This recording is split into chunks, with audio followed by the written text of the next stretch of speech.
Thanks, mailman.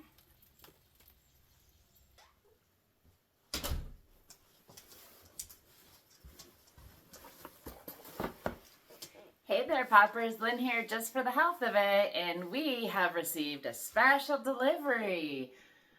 What is that, Loki? You're so cute. So, as we're winding down the season, I know it's kind of hard to start thinking about next year's, but there's a little trick. A lot of seed companies have to label their seed packets for a certain year. And of course, so now we're labeled for 2023. And what happens is they can't sell those in 2024.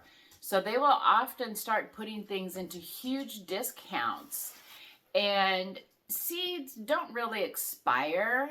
They can tend to lose or decrease in their germination rate, but you're still going to get germination.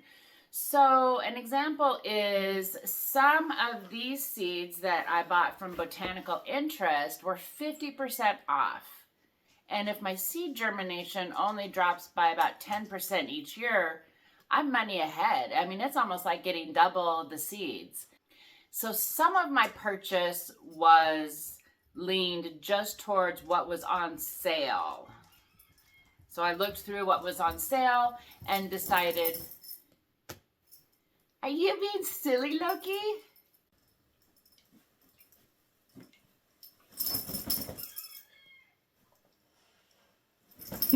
What are you doing? Silly goose.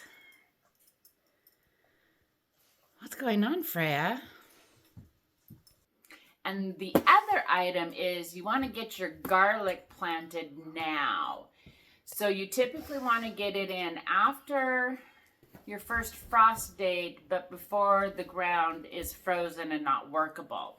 So we have a big order of garlic that we're gonna go through, and we have an order of seeds. So let's get these unboxed.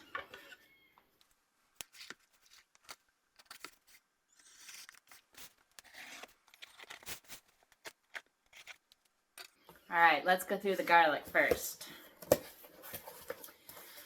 Now, I live in an area that is a little bit colder. And so what we tend to grow here is what's called hardneck. So there's two types of garlic-ish. There's hardneck and there's softneck. And there's pros and cons to both of them. But what does best here is a hardneck garlic. So that's what I've ordered.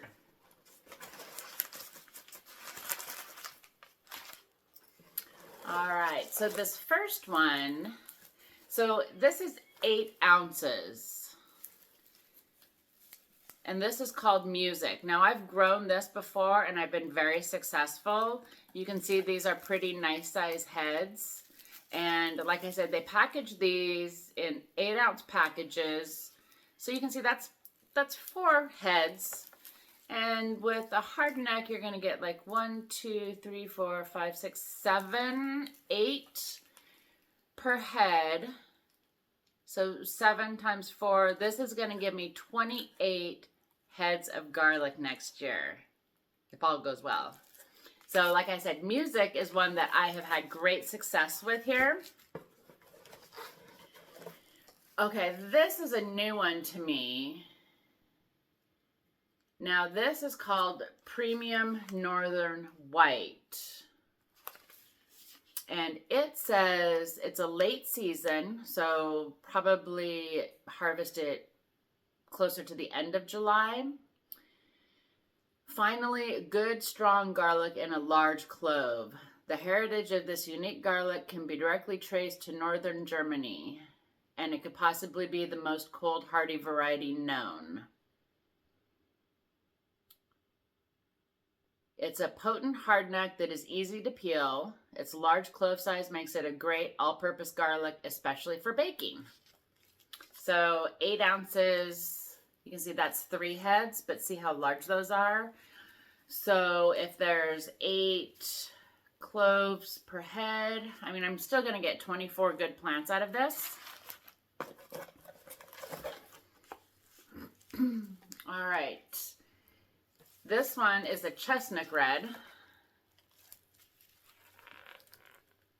And it says, characterized by its beautiful purple stripes, this Middle Eastern hardneck comes to us from Georgia.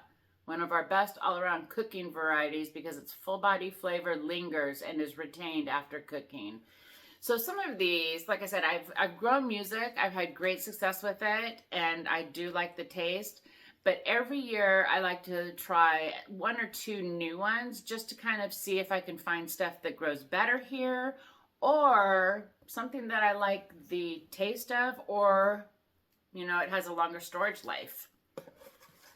Okay, and then my last one here is Winter Rose, and I've grown this before. And oftentimes I will save back, so when I grow garlic, I will save some of my largest garlic heads and I will replant those. Now, the one thing that I've noticed with music, I can never get music to regrow well for me. The Spanish Roja, I've had good luck, so I didn't buy any of that, but I will grow that again. So that one I know that I can perpetuate. So that's something else to think of, is if you want to buy garlic kind of once and then just perpetuate.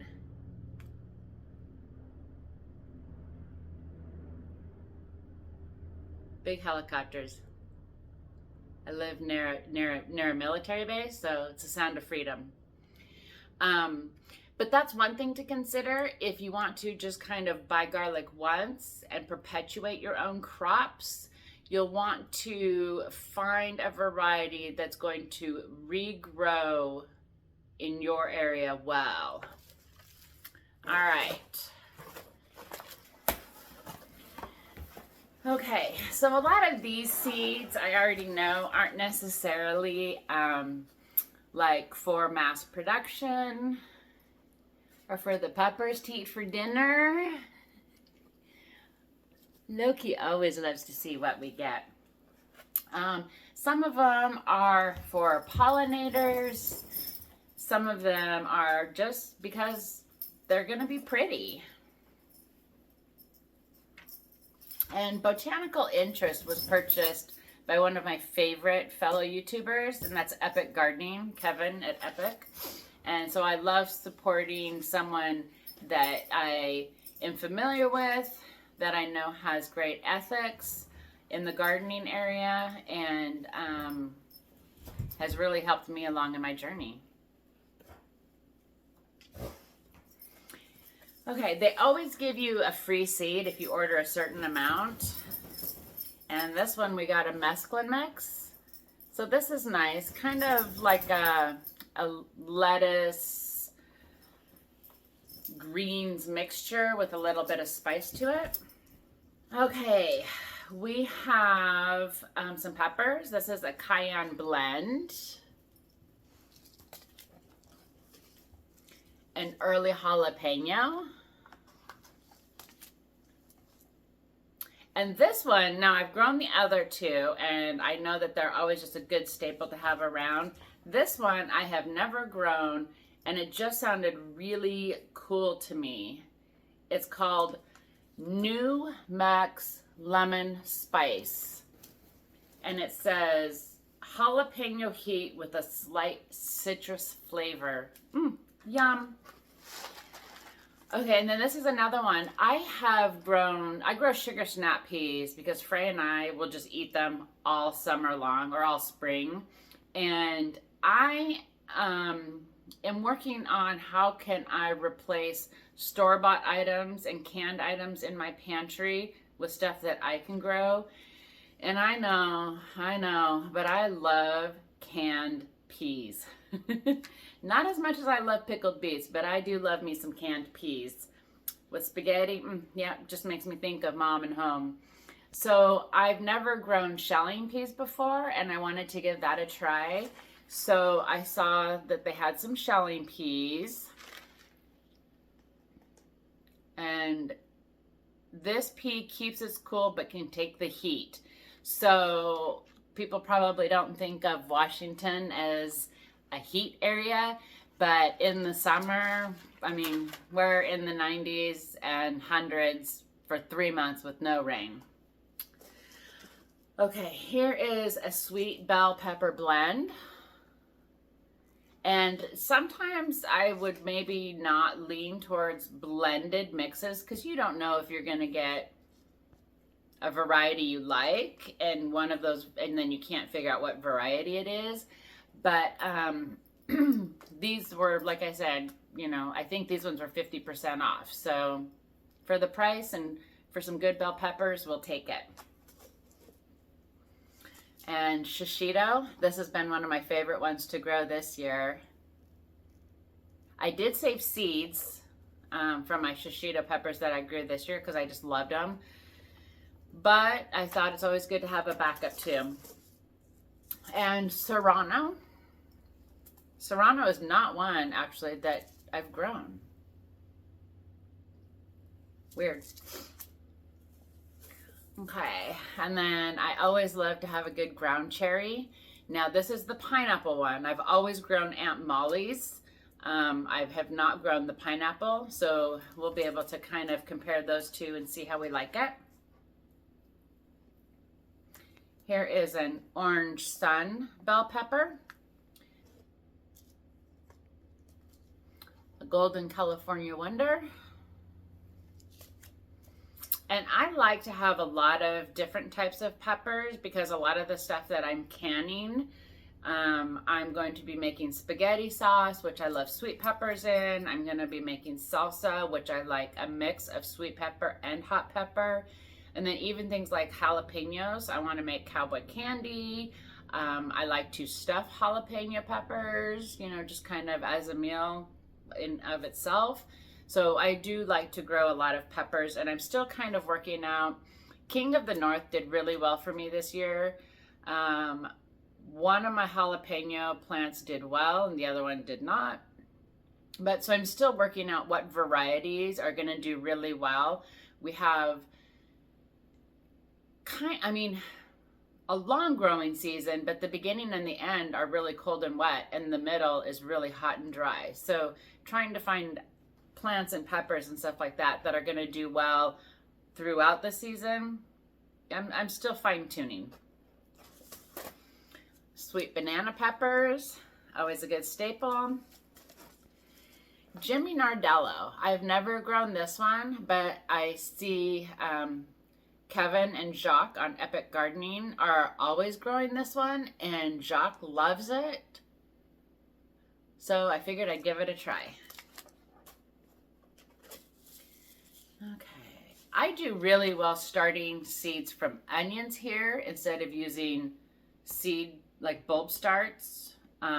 So I got some onion seeds. This is Gladstone, a nice sweet white onion. I'm going to try growing some artichoke next year. Arugula, or in Europe called rocket. This is always a good spring salad mix. Little spiciness to it.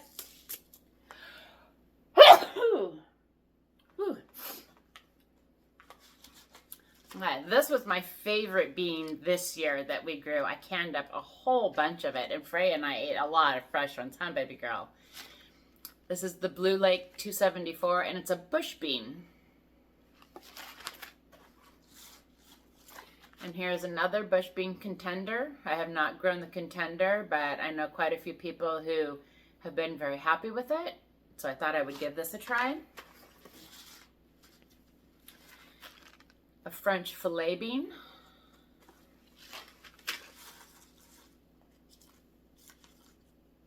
A bush filet called Tavera. So yeah, this year was really my experiment with growing different types of beans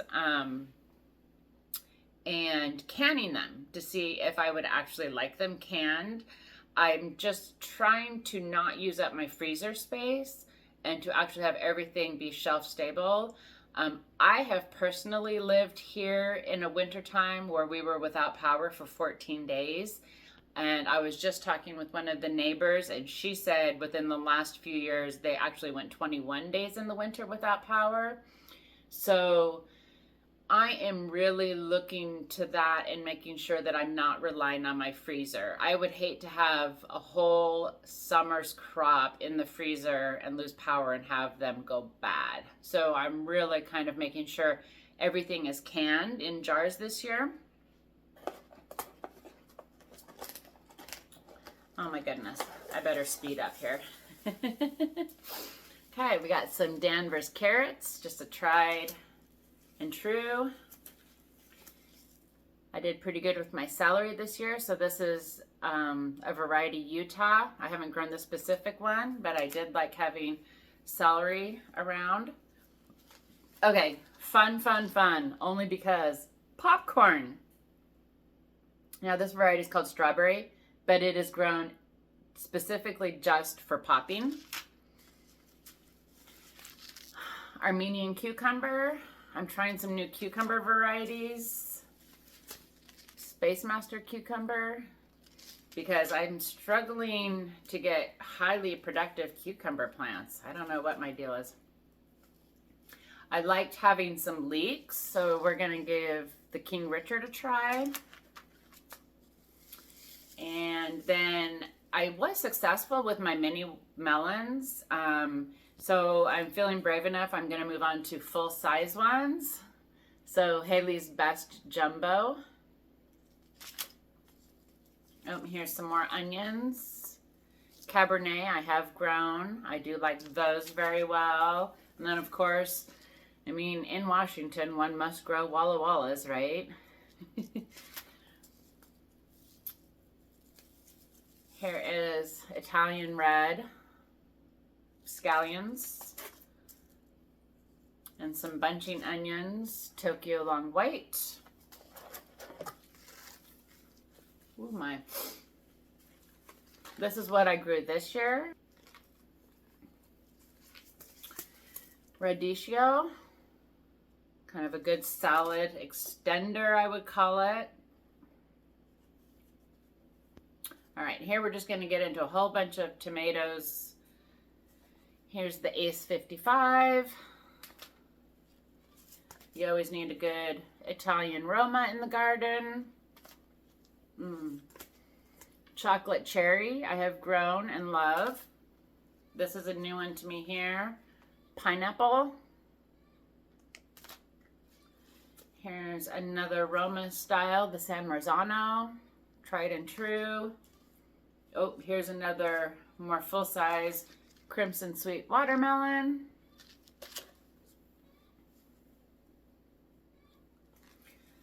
Here's a pole cherry called Sweetie. I have not grown this one, but I'm hoping it's kind of a replacement for the Super Sweet 100. I did save seeds from that, and I have seeds, but you can never have too many seeds.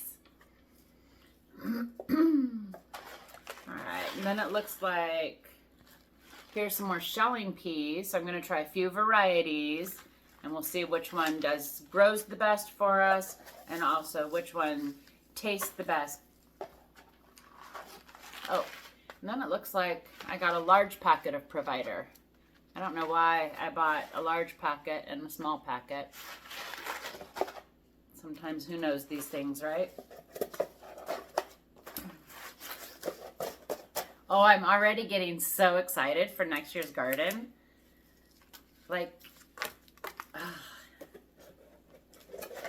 and I could get some things out there like the mesclun mix and the arugula. All of that would grow right now for me, especially if I put some kind of like little cover over it. We'll see. Okay, I think the rest of these are flowers. Yep. All right, being in Washington, of course, I need to grow some delphinium. I have a spot on the new parcel here that I want to plant basically all native wildflowers, and the delphinium will go in there.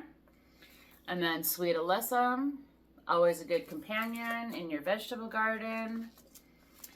White swan echinacea. For the medicine cabinet, Hollyhock Indian Spring, because they're pretty. Hollyhock the Watchman.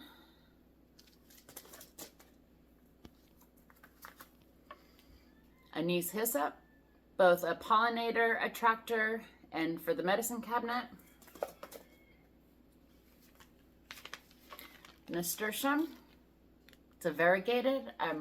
Always love variegated plants, and nasturtium is edible. The flower and the leaves are edible for me, the puppers and the chickies, but it's also an excellent trap crop. I had one nasturtium plant this year that was such a good trap crop. Like, it literally completely turned black. It was so full of aphids, but I had aphids no other place in my garden.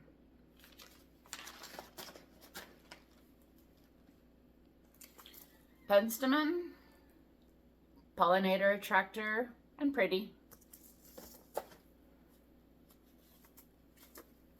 Snapdragon, this is the Magic Carpet Blend. And this is the Orange Wonder.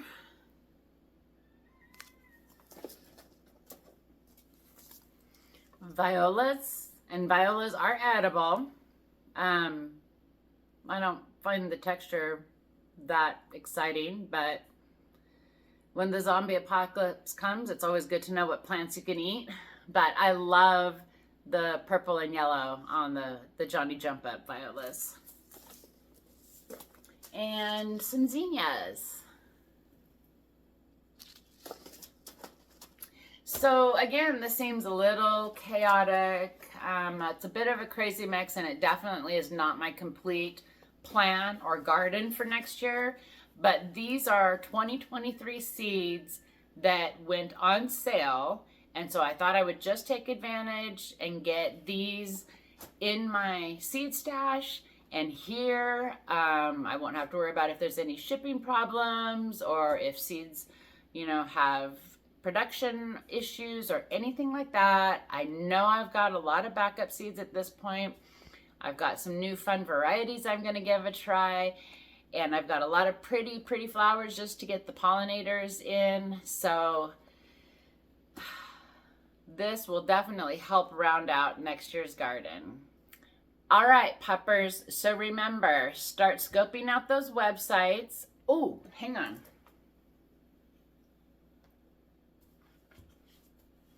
I made a list. Some of my favorite websites are Botanical Interest, Baker Creek, Johnny's, Burpee, Territorial Seed, and Gurney's. And don't forget to get some garlic ready to get planted in your area. Hopefully you get outside and plant something just for your health of it. We'll see you in the next one. Bye.